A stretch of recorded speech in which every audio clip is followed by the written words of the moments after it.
Your Scotch whiskey is going to get a lot cheaper, and so will the Jags and the Land Rovers and the Rolls Royces that you hope to buy. Now I have your attention. We've had so much adversarial information when it comes to geopolitics. It's actually fun to be able to give you information that's on the positive economic side. So India and the UK have signed a free trade agreement that will bring down tariffs on a lot of products actually being exchanged on both sides of these two borders. This is all of the information about what's going on in that, in that particular deal, and the good stuff and some of the bad stuff also for us as a country. So before we get started, remember, like, share, subscribe to our channel. And if you felt that in the last several weeks we've done a good job of coverage, please sign up for our membership, because it will help us pay our team better, hire talented journalists, and be able to do better work for you. So there's a membership available on our YouTube. Please sign up for it. It would really help us. All right, let me get to it. 3 years of negotiation, 14 formal rounds of talks, and several political speed bumps later, India and UK have signed a free trade agreement, or the FTA we'll call it. It's a big moment for the UK because this is their first real big trade deal after Brexit. It's a big moment for India because it gives us access to one of the richest consumer markets in the world. What does the deal actually say, and how will it impact us? I'll take you through all of that.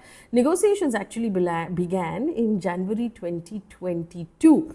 At that point, ambition was zero tariffs, smoother services of trade, major visa overhaul. But there were a lot of delays, mostly from their side, because of the number of prime ministers that have changed. Remember, there was Boris Johnson, there was Liz Truss, there was Rishi Sunak, and now there's Starmer. Each prime minister has brought to the table their own set of priorities of what they felt was important for the government and for their country. On the Indian side, we wanted mostly mobility for our skilled workers to go work in the UK. We wanted better tariff systems for all of our Indian services and products. It's taken 36 months. It's taken a lot of diplomatic work behind the scenes, and of course the political sort of push that has come from both Prime Ministers, Kramer and our Prime Minister Modi, to close the deal in May 2025. Now, what does the deal actually say? For the UK, what will it get from India? India will slash tariffs on luxury British whiskey, on gin, on wine, down from the 150% that it is right now to 75% almost immediately when this kicks in, and then eventually to 40%. I did a back of the envelope sort of calculation for this, right? Now I'm telling you this is back of the envelope, so don't hold me to it. So imagine if you bought a bottle of luxury Scotch whiskey for $8,000. At the current 150% import duty, about 3,200 is the actual whiskey. The rest is all taxes that you're paying. If that comes down to 70%, then for 3,200 base bottle cost, import duty 2,400 plus state taxes depending on which state, you'd be paying about 7,200 or 7,500 for what you're paying 8,000 right now. That's the difference. And then that will come down even further. It might come down to 6,000 as the tax goes down to 40%. Okay. Back of the envelope, I'm saying, just to give you an idea of what we're talking about. The other very big change that India is sort of giving to them is luxury car imports of Rolls Royce and Jaguar Land Rover will come in at just 10% for a fixed quota. This means every year a certain number of cars, the first set of cars that come in for that year, will have a 10% duty, and then after that it might go up.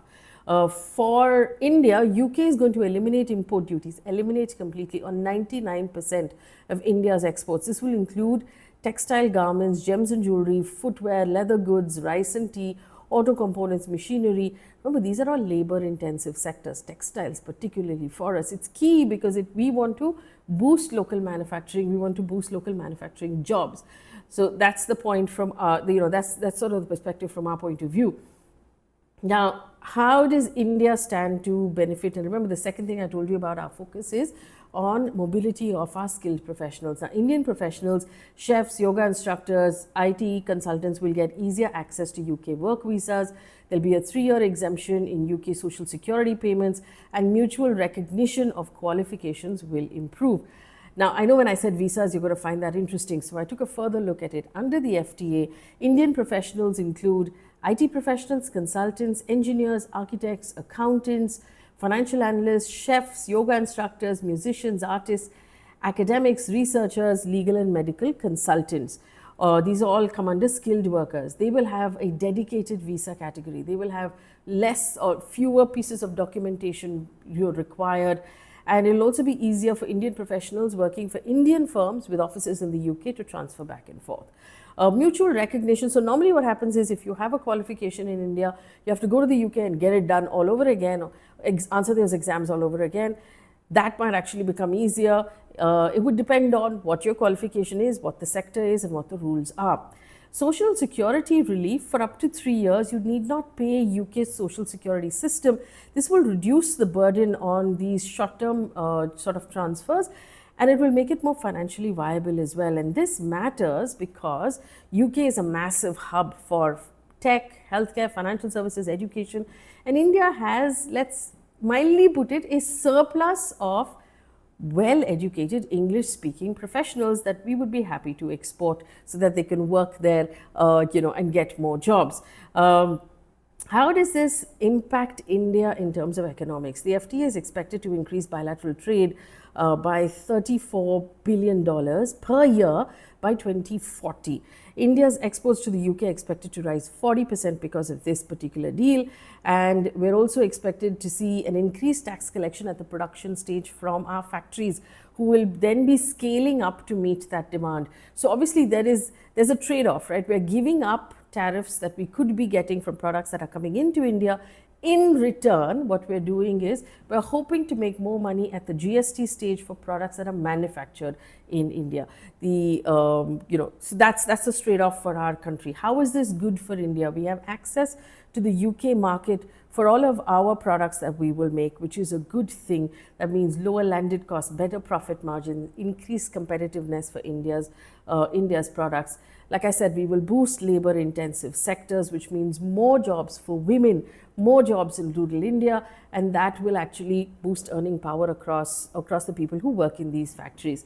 Mobility for our professionals, like I've already said. A lot of that manufacturing will be done by SME, so smaller and medium-sized companies, which is a good thing because India is largely fed and rolled over and looked after by our SME sector, and they deserve more love.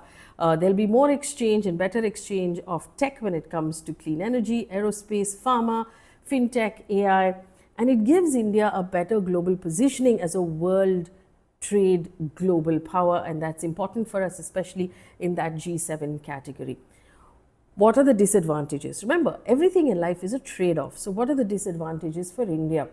To begin with, our domestic alcohol industry is going to take a bit of a hit because remember, when you put tariffs on something that's coming from overseas, what you're doing effectively is ring fencing and protecting your domestic production. So Indian liquor brands could lose share. State governments will lose excise duty that they make on liquor that is sold from overseas. I also want to point out here, India is the largest liquor consuming market in the world right now.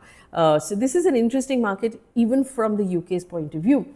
Tariffs on British cars will come down, which means Indian auto manufacturers will face some heat as well, and that's something they will have to adjust to. There is a risk to Indian farmers and small traders because UK products like dairy, chocolate, processed foods will be able to come in, and we'll have to see specifically what safeguards or ring fences have been put up to protect our local produce and what that means, and how the Indian government is going to monitor those changes. So fundamentally, this is a change. We will see change play out over the next few months. We will see better access to products at a time when India is currently negotiating a deal with the US as well. This is a really interesting development. It is a win-win largely for both countries, but it'll also depend on the actual finer details on how India protects its local manufacturers who will have to compete with British products which come in. But for now, if you're interested, if you're a connoisseur who's interested in Scotch whiskey or British made gin, or you like the luxury cars, this is good news for you.